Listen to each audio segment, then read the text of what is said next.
अस्सलाम वालेकुम। कैसे हैं मेरे सब दोस्त अहबाब। देखती आंखों सुनते कानों को दी बसी रखें का सलाम पहुँचे। और मैं जो है आज जिस ख़ास मौजू पर करना चाह रहा हूँ, सऊदीया में जॉब कैसे हासिल की जाए या यहाँ आना फ़ायदेमंद है या नहीं है। तो मेरे सब दोस्तों से गुजारिश है, आजकल के हिसाब से या जो आजकल नए कवानीन आ रहे हैं सऊदीया में, तो उसके हिसाब से पहले जो है आप लोगों को कोई हुनर या आपके पास डिग्री होनी चाहिए, वरना यहाँ आना आप लोगों के लिए बहुत मुश्किल है। अब बात करते हैं फ़ायदेमंद है या नहीं है। तो जॉब की प्रॉब्लम तो पूरी दुनिया में चल रही हैं, वो आप सबको मालूम है, चाहे वो अमेरिका से लेकर पाकिस्तान तक हर जगह चल रही हैं। यहाँ पर जिनकी जॉब है वो चल रही है, और जिनकी जॉब नहीं है उनके लिए प्रॉब्लम्स हैं। और नई जॉब मिलना बहुत मुश्किल काम है, और वो भी इस सूरत में कि आपके पास अगर हुनर नहीं है, तालीम नहीं है, तो किस्मत है तो और बात है, वरना जॉब मिलना मुश्किल है। इस वक्त मैं मिसाल के तौर पर एक बात करूँगा कि लॉन्ड्री वाला जो होता है, एक नॉर्मल बिल्कुल यानी नॉर्मल शख्स होता है जो लॉन्ड्री का काम करता है, उसके लिए भी जी यहाँ टेस्ट है जो आपका प्रोफेशनल के लिहाज से आपका टेस्ट लिया जाएगा। लॉन्ड्री वाले के लिए भी उसको सर्टिफिकेट दिया जाएगा कि ये इस काबिल है काम के नहीं है। और इसी तरह सब के लिए इस वक्त टेस्ट देना लाजमी है हर फील्ड का, ठीक है। तब आपका अकामा रिन्यू होगा। जो टेक्निकल ख़ास तौर पर उनका मुकम्मल तौर पर टेस्ट होगा जिस फील्ड के आप हैं। और अगर आपकी फील्ड कोई और है, अकामे के ऊपर फील्ड कोई और लिखी हुई है, वो एक अलग मसला है। उससे जो है आपके जो है नए से नए जो है मसाइल जो है वो आने शुरू हो जाएंगे, ठीक है। जो यहाँ रहते हैं ये उनको अच्छी तरह मालूम है। और जो पाकिस्तान से आना चाहते हैं तो उनके लिए जो है, या इंडिया से आना चाहते हैं, बांग्लादेश से, किसी भी और कंट्री से आना चाहते हैं, तो जैसा कि मैंने कहा कि आपके पास एथोराइज डिग्री हो या एथोराइज सर्टिफिकेट हो, वरना जो है आपको काम नहीं मिलेगा आराम से। उसके बाद जो है सैलरी जो है एवरेज है, कहीं की बहुत अच्छी भी है, और नॉर्मली जो है वो एवरेज है कितना कि आप खर्चा चला सकते हैं। बात करते हैं कि खर्चा कितना है यहाँ रहने का। तो इसमें सबसे पहली चीज़ जो अभी जो फैमिली टैक्स है, वो सबसे अहम जो काउंट होता है, वो आपको जो देना है, आपके जितने फैमिली मेम्बर हैं आपका सबका टैक्स आपने देना है। फ़ी बंदा 400 रियाल पर मंथ, हर महीने आपको 400 रियाल देना है। अगर आपके 3 बच्चे हैं और एक बेगम है तो आपके हो गए 4 बंदे। 4 बंदे का आप 400 रियाल के हिसाब से देंगे, 1600 रियाल पर मंथ आपको देना ही देना। और ये साल के साल आपको देना है, हर अकामा रिन्यूअल से पहले देना है। उसके बाद जो है फैमिली इंश्योरेंस है, वो लाजमी है अकामे के साथ। वो जो है आपकी फैमिली इंश्योरेंस, जो आपकी कंपनी अच्छी है तो फैमिली इंश्योरेंस की एक लिमिट तक वो आपके पैसे देगी। मसलन सी क्लास तक देगी। अगर आपने बी ए करानी है फॉर एग्जांपल, तो वो आपकी बी और ए की जो है वो आपको इजाफी पैसे जो होंगे वो आपको देने पड़ेंगे। और जो दूसरी चीज़ है आपकी, वो ये है कि जो आपकी इंश्योरेंस है वो कंपनी देगी बारह तौर पर, वो पूरी मुकम्मल देगी। अगर आप अकेले होंगे तो अगर आपकी जॉब अच्छी है तो आपको ए क्लास बी क्लास मिलेगी, वरना सी तक आपको मिलेगी। सी में भी बहुत कुछ हो जाता है, जो ऑफिशियल सी क्लास है उसमें भी बहुत कुछ आपको मिल जाएगा, ठीक है। लेकिन फैमिली की इंश्योरेंस की जो है, जैसे 5 बंदे 6 बंदे हैं, उनकी एक मिसाल के तौर पर लिमिट है 5000 तक वो देंगे। 5000 रुपये में जो बिल बनेगा, चाहे वो सी क्लास हो, डी हो, ए हो, जो भी हो, वो आपको जो है खुद पे करने पड़ेंगे। तो ये होगी एक चीज़। अब लेकिन फैमिली फ़ीस जो है वो कोई कंपनी वाला नहीं देगा। कोई 100 में से 1% भी नहीं, ऐसी कंपनी नहीं है जो आपके फैमिली फ़ीस के में आपकी मदद करे। हाँ, कभी कभार ये होता है कि फैमिली फ़ीस आपकी कंपनी दे देती है, आप उसको किस्तों में अदा करते रहते हैं, इतना कुछ हो सकता है। प्लस ये देख लें, गाड़ी के जो हैं, जिन्होंने रखी हुई गाड़ी रखनी है, गाड़ी वाले हैं, तो गाड़ी की तकरीबन ऐसा ऐसा जो है जितने यहाँ के वर्कशॉप थे लोकल, कुछ एरिया गिरा दिए गए हैं। एरिया गिराने का मकसद भी यही है कि वहाँ पर जो है उनको जो लोकल लोग हैं या जिनका सौदे को फ़ायदा नहीं है, वो उन्होंने जो लोकल एरिया होते हैं या आप जिसे कहते हैं देसी एरिया होते हैं, वो उन्होंने गिरा दिए। तो वजह उसकी ये है कि उनको जो है वो ऐसे लोग नहीं चाहिए जो सौदे के लिए फ़ायदेमंद नहीं है, जो अपने काम कर रहे हैं, कोई घरों में काम कर रहे हैं, तो इन सब के ऊपर शदीद पाबंदी है। जो कर रहे हैं वो चोरी कर रहे हैं। आपको जो है वो काम करना है जो सऊदी गवर्नमेंट की नज़र में हो, अदरवाइज़ आप किसी वक्त भी फंस सकते हैं। चाहे वो पैसे का लेन देन गवर्नमेंट के बगैर हो, कोई भी आपके पास छापा। और यहाँ की ये पुलिस ना समझें कि एवरेज है, यहाँ की पुलिस पूरा तहकीक कर कर आपको फिर जो है आपके ऊपर हाथ डालती है, ठीक है। ये हो गई एक बात कि आप अपना काम नहीं कर सकते, असली तौर पर भी नहीं कर सकते, और करना गवर्नमेंट ने तो बहुत मुश्किल कर दी है। और करेंगे भी तो वो आपको फिर कफ़ी के मंथली पैसा ये वो देकर काफ़ी महंगा काम पड़ेगा, ठीक है।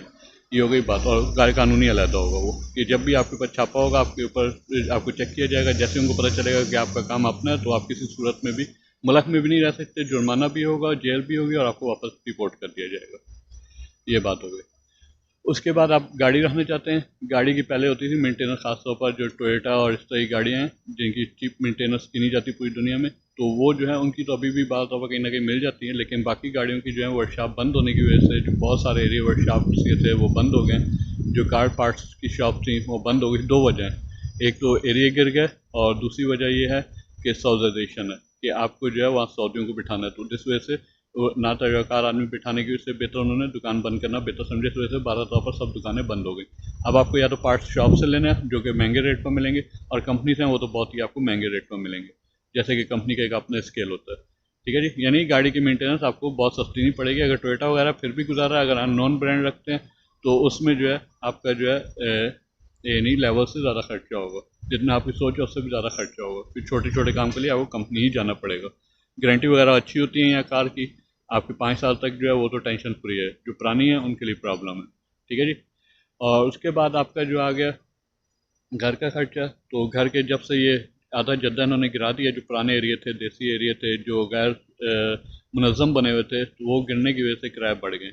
अभी आप ये समझें कि 3 कमरे का आपको यहाँ पर 30,000 रियाल देना पड़ेगा, जो फैमिली वाले। जो पहले छड़े जो हैं सस्ते में रह लेते थे, अब ये समझें कि एक छड़े का जो है एक रूम जो है जो छड़ों के लिए होता है, जो कि मुश्किल से ही मिलते हैं आजकल, उसका रियाल हो गया 1000 रियाल किराया महीने का, 12,000 साल का। ठीक है, ये जहन में रखें। बिजली उसके अलावा, एसी उसके अलावा, और टेलीफोन वगैरह के बिल वगैरह उसके अलावा। नेट वगैरह सही है, यहाँ रियाल के हिसाब से मुनासिब है, महंगे भी नहीं है सस्ते भी नहीं है। बाहर के हिसाब से इंडियन पाकिस्तान के हिसाब से देखा जाए तो महंगे हैं, लेकिन यहाँ के हिसाब से सही है, या बाकी दुनिया के हिसाब से सही है, लेकिन पाकिस्तान इंडिया के हिसाब से बहुत महंगे। मोबाइल वगैरह तकरीबन इंटरनेशनली वो तो एक ही रेट चलता है, जो ओरिजिनल मोबाइल है उनका तो रेट एक ही है तकरीबन। जब आप डीलर से लेंगे तो आपको एक ही रेट मिलेगा। ठीक है जी। ये मैं ऐसी बात डिटेल में जनरल अंदाज में बात कर रहा हूँ ताकि हर आदमी को समझ आ सके जो जो मुझे बोलते हैं कि जॉब के लिए करें।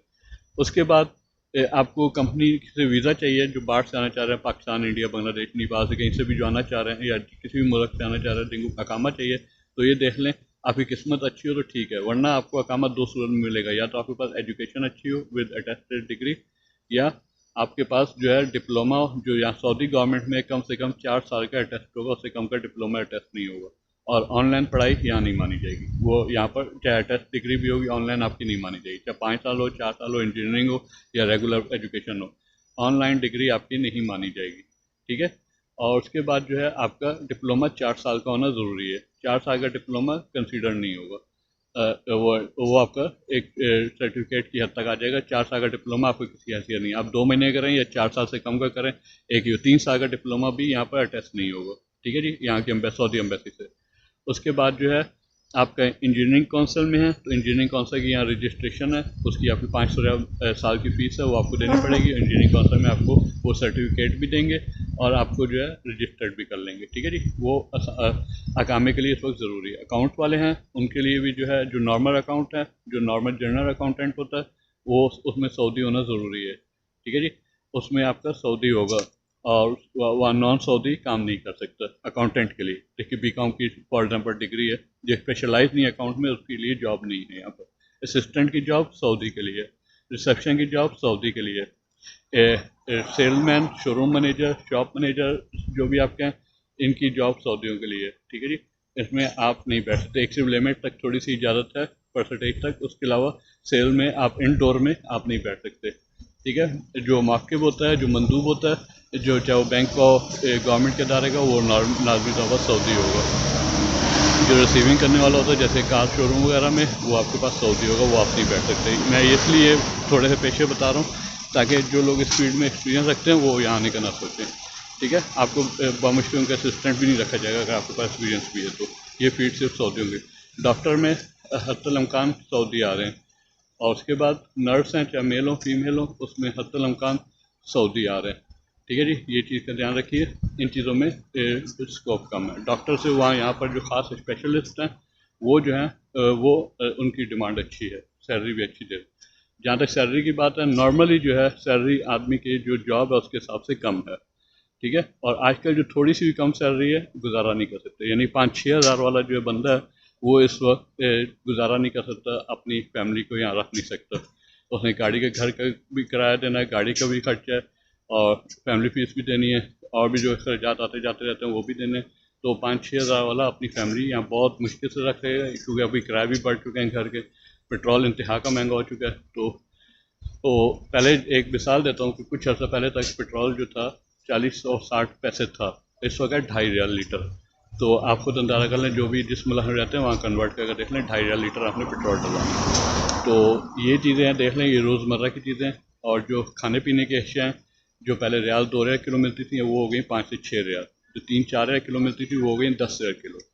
यानी आपको टमाटर 3 रियाल से, मैं मिसाल के तौर पर बोल रहा हूँ, खीरे जो है 3-4 रियाल नॉर्मल से लेकर 10 रियाल तक किलो मिलेंगे मौसम के हिसाब से। ठीक है जी।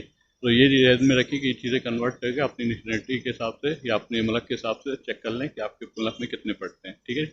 और उसके बाद जो है आपके पास आगे जो आपकी ग्रॉसरी होती है, जो आप सुपर मार्केट वगैरह जाते हैं, चीज़ें तो सब अच्छी हैं, बहुत अच्छे म्यार की हैं, मार्केट है, एक से एक आला है, सब कुछ है। लेकिन ये ध्यान रखिएगा कि ठीक ठाक खर्चा उसके लिए चाहिए। खासा आप खुश खुराक हैं तो इस चीज़ के लिए आपको खर्चा अच्छा खासा चाहिए। ठीक है, वो कम पैसों में आपका गुजारा नहीं होगा। ठीक है। एक दूध का डब्बा भी आपको बोलें तो 5 रुपये का डब्बा है, 1 लीटर का जो टेट्रा पैक होता है, 5 रुपये का औसतन मैं बता रहा हूँ, इससे ज़्यादा भी है, इससे थोड़ा सा कम भी होगा। 5 रियाल आपको देना पड़ेगा एक दूध का डब्बा लीटर के लिए, मिसाल के तौर पर। इसी तरह कुछ चीज़ें जो हैं, बस ये है कि आपको यहाँ बिजली का प्रॉब्लम नहीं होगी, बिजली इंतहा की महंगी हो गई है, पानी इंतहा का महंगा हो गया। और उसके बाद आपको ये है कि सिक्योरिटी की कोई प्रॉब्लम नहीं होगी, आपके पास जो है पानी की प्रॉब्लम नहीं होगी। वो भी कई पानी की प्रॉब्लम कुछ साल तक बहुत ज़्यादा थी अभी, क्योंकि बहुत ज़्यादा लोग चले गए, मिलियंस में लोग वापस चले गए, टैक्सों की वजह से हो गया, कानूनी होने की वजह से। तो उस वजह से पानी की प्रॉब्लम बहुत हद तक कम हो गई है। तो उसके बाद जो है, उसके बाद पाकिस्तानी वीज़े जो हैं वो बहुत मुश्किल से मिल रहे हैं और कम हैं। इंडिया के वीज़े निकल रहे हैं। आपको यहाँ तक हर नेशनलिटी नजर आएगी, पाकिस्तानी भी बहुत हैं, इंडियन भी बहुत हैं, लेकिन पाकिस्तानियों का म्यार जो है इंडिया से बेहतर है। जॉब में, उठने बैठने में, हर लिहाज से आप यहाँ देखें तो नजर। और सऊदी जो है पाकिस्तानियों को पसंद करते हैं बनिस्बत बांग्लादेश इंडिया के, क्योंकि हमारा कल्चर जो है बहुत एक रिच और बहुत अच्छा कल्चर है। तो और अक्सर बेहतर पाकिस्तानी यहाँ पर बहुत अच्छा काम कर रहे हैं, कुछ हैं जो नाम ख़राब कर रहे हैं, अदरवाइज अच्छा काम कर रहे हैं, जिस वजह से यहाँ पर नाम अच्छा है। गाड़ी मैकेनिक वगैरह हो गया, टेक्निकल में जो है बहुत ज़्यादा जो है पाकिस्तानी ही हैं टेक्निकल फील्ड में, और सऊदी लोग भी इसी को पसंद करते हैं। सऊदी लोग बेसिकली पाकिस्तानी को बहुत पसंद करते हैं, जिन पाकिस्तानी ने अपना अच्छा नाम रखे और रेपुटेशन रखी हुई है, सऊदी लोग उसको बहुत पसंद करते हैं। ठीक है जी। ये हो गई बात यहाँ के नॉर्मल हालात की। बाकी ये है कि यहाँ अरबी भी चल रही है, उर्दू भी चल रही है, इंग्लिश भी चल रही है। लेकिन अगर आपको यहाँ पर अच्छी पोजीशन बनानी है, अच्छी जगह बनानी है, लोगों से रास्ते में अच्छे रखने हैं, तो आपको अरबी सीखनी पड़ेगी। इंग्लिश जो है अरब लोग जो है ज़रा मुश्किल से बोलते हैं, आती भी होती है, लोगों की प्रेफर जो है वो अरबी को ही करते हैं। इसलिए अगर आपकी अरबी अच्छी होगी, वो आपकी बोलचाल से आ जाती है, वो ये नहीं है कि आपको डिप्लोमा करें, आपको बोलचाल से आ जाती है, तो वो आपके लिए अरबी अच्छी है। विज़िट वीज़े का तरीका बहुत आसान है, और कुछ शराइत है इनकी, विज़िट वीज़ा निकल आता है इनका, और पहले बहुत महंगा था, अभी महंगा भी नहीं है, और ई वीज़ा वगैरह भी है, सियाहत का भी वीज़ा है, तो वो आपको जो है इतना महंगा नहीं पड़ेगा। ठीक है जी। वो आपका एवरेज है, टिकट वगैरह महंगे हो, पूरी दुनिया में महंगे हो, यहाँ नहीं महंगे। बाकी ये है कि ऑन दी होल जो है मुल्क बहुत अच्छा है। और अरबों के साथ वही बात है कि आप बना कर रखेंगे तो बहुत अच्छे, नहीं बना कर रखेंगे तो वो आप जलील हो जाएंगे। ठीक है जी। अरबों को अरबी आनी ज़रूरी है, इनके कल्चर को अपनाना ज़रूरी है, वरना आप जलील हो जाएंगे। आप पहचाने जाते हैं बीच में कि आप अरब नहीं हैं, या आपका कल्चर इनसे मिलता नहीं है, या आप अपनी अलहदा मस्जिद बनाएंगे अलग अजीब, तो वो जो है अरब में फिर आपकी जगह बनना मुश्किल है, अरबी के बगैर या उनके कल्चर को अपनाया हुआ है। कल्चर इनका बहुत अच्छा है, खाने इनके अच्छे हैं, तो रख लगाव अच्छा है, लोग खानदान। और जहाँ तक इस बच्चों के स्कूल का ताल्लुक है, वो बहुत महंगे हैं यहाँ पर। एवरेज भी जो है वो अच्छा है। पाकिस्तान के एक अच्छा स्कूल जो है, एक अच्छे स्कूल की फीस सिटी जो प्राइवेट स्कूल हैं उससे यहाँ पर आम स्कूल, नॉर्मल स्कूल भी उससे महंगा है। और यूनिवर्सिटी वगैरह तो हैं, सब हैं, म्यार आला है, लेकिन बहुत महंगे हैं। तो उसमें जो है आपको आपके लिए अच्छी सैलरी होना ज़रूरी है। और बुक्स वगैरह जो नॉर्मल स्कूल में जो यूज़ होती हैं वो बहुत महंगी हैं।